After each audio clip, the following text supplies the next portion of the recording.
From the volcanoes of Iceland to the volcanoes of the Pacific Northwest.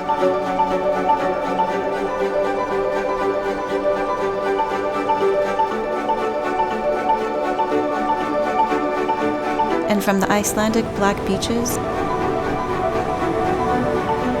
to the beaches of the Olympic Peninsula. It's so good to be back home again.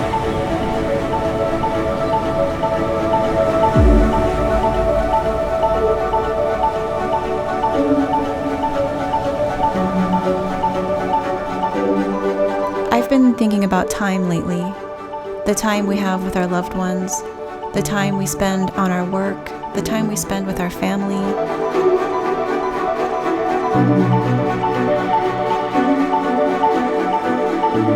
The time we have left to live our lives to the fullest. Also, how time can go by so quickly. One day, my kids who used to be small and squishy are now taller than me. That's the kingfisher, the one that he was designed after. Good job, way to go, we saw the kingfisher! As I'm now home again, I'm trying my best to circle back to working on the balancing act of the time spent on my music work and the time spent with those that are most important to me.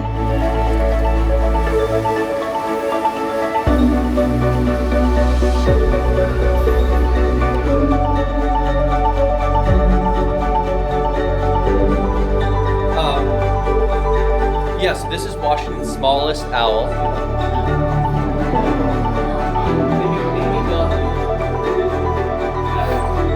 I'm sure many of you out there can feel this way sometimes. How do I do it all? How do I juggle this thing called adulting? We came to Bird Fest today.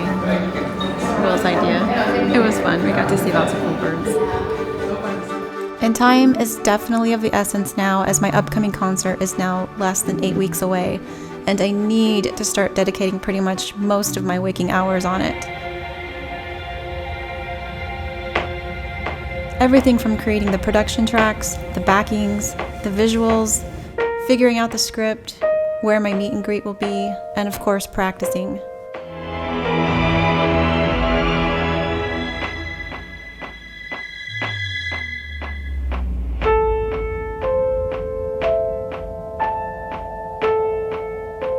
I would have liked to have done so much of this by now, but again, time has flown by like it always does.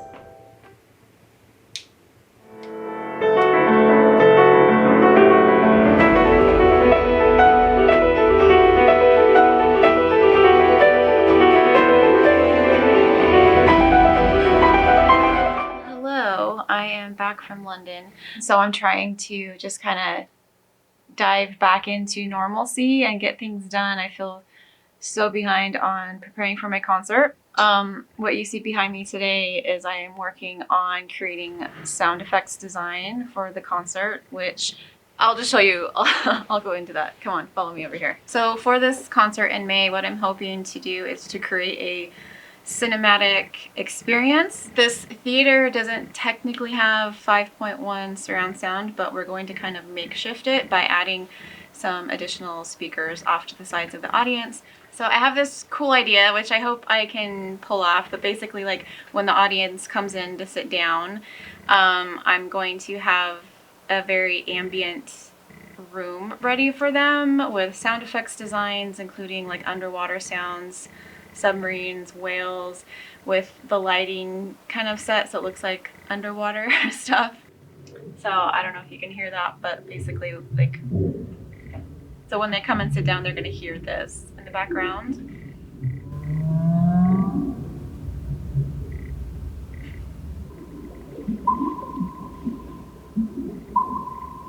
And then the next thing I need to do is work on my backing tracks, which I have all of the stems to do, but I actually have to make very specific ones for the concert, as my Oceans album is quite layered and I can't perform all of the piano parts myself, and so I have to put in some of the piano parts baked into the backing tracks because I don't have 10 hands.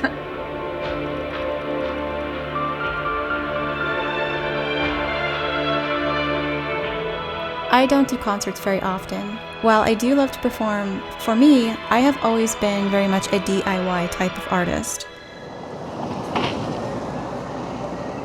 We are headed to the concert hall to meet with the tech director today to talk about lighting. We have Riley. Picked him up sick from school, so he's joining us today.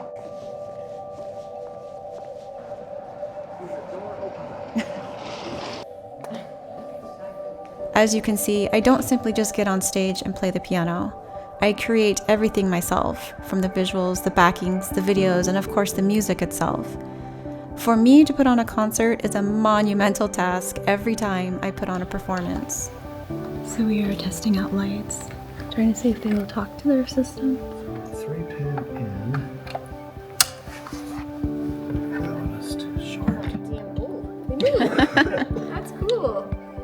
Here is the hall. This is what it looks like from the stage.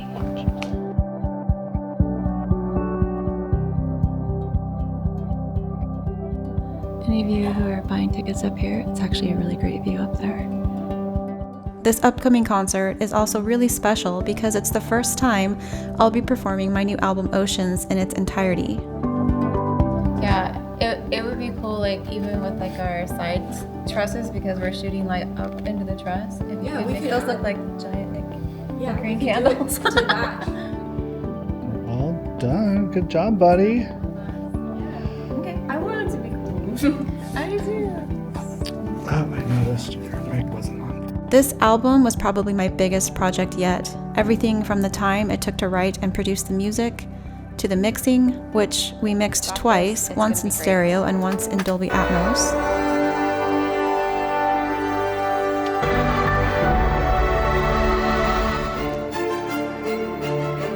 I love this part of the story. To the recording, the artwork, and more.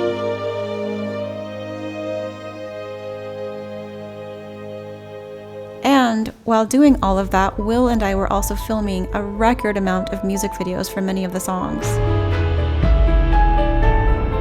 To compare, for my 2018 album, The Fire Within, I only released one music video for that album.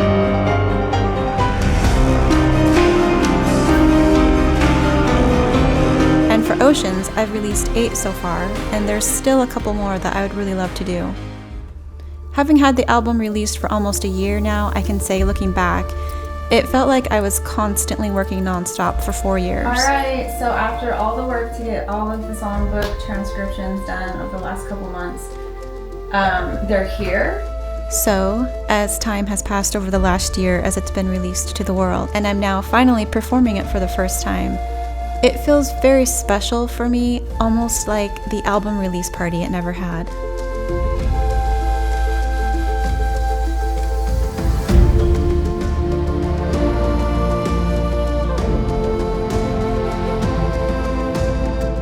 When I announced that I was going to be doing this concert, I started seeing a lot of fans buying tickets from out of state.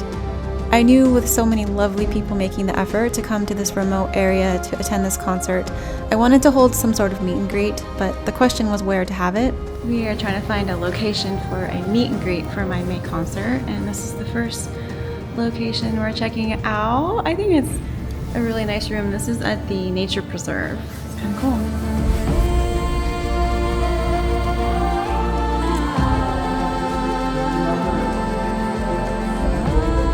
May 11th.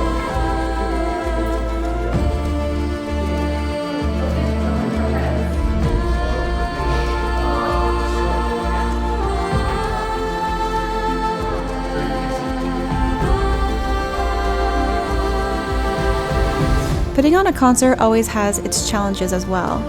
Part of the reason why I started this docuseries about my life as an artist living on the Olympic Peninsula was to show the real side of being an artist. This is at Field Arts. It's their upstairs mezzanine, which is really awesome. I think what we see on social media can show everyone's highlight reels, but you don't always see what actually goes on behind it all. I just got an email from the Field Arts Hall about my May concert. A little disappointing. They were holding on to the second day matinee show in case the Saturday one sold out, and So far, the Saturday hasn't sold out, and so they asked if they could release the Sunday show to a different show. I don't know. I don't do concerts very often.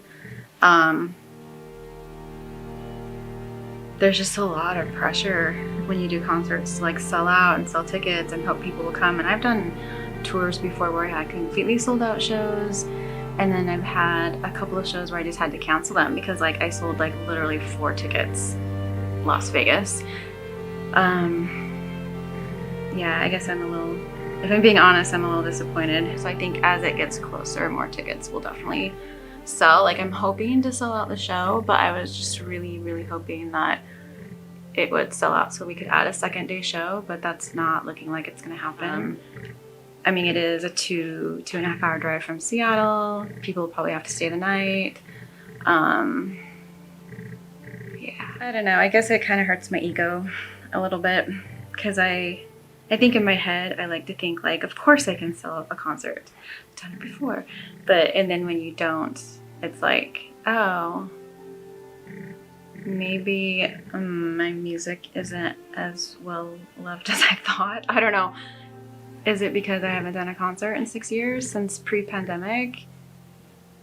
I mean, the thoughts running through my head today are like, am I like a washed up has-been? Do people like not want to come see me?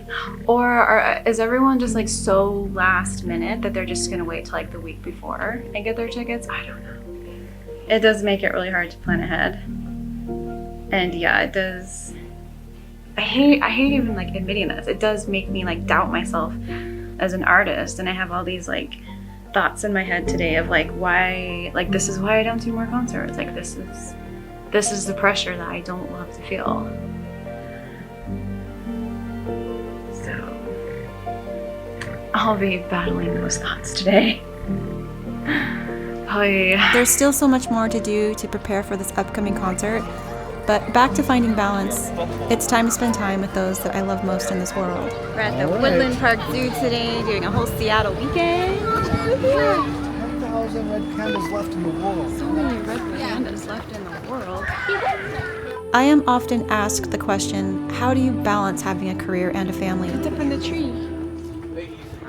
You see how good your eyes are. My answer has changed throughout the years with the different phases of life and different ages of my kids.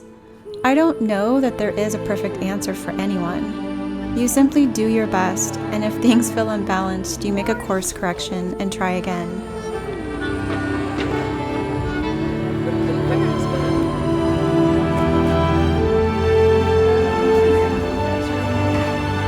But if one thing is certain, it's that time never stops. We never know how much of it we will have in this life either.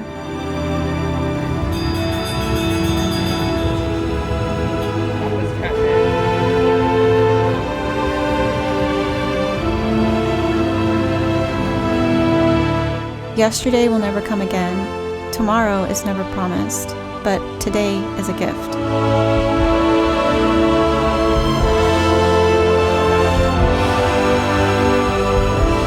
I'll see you in the next episode.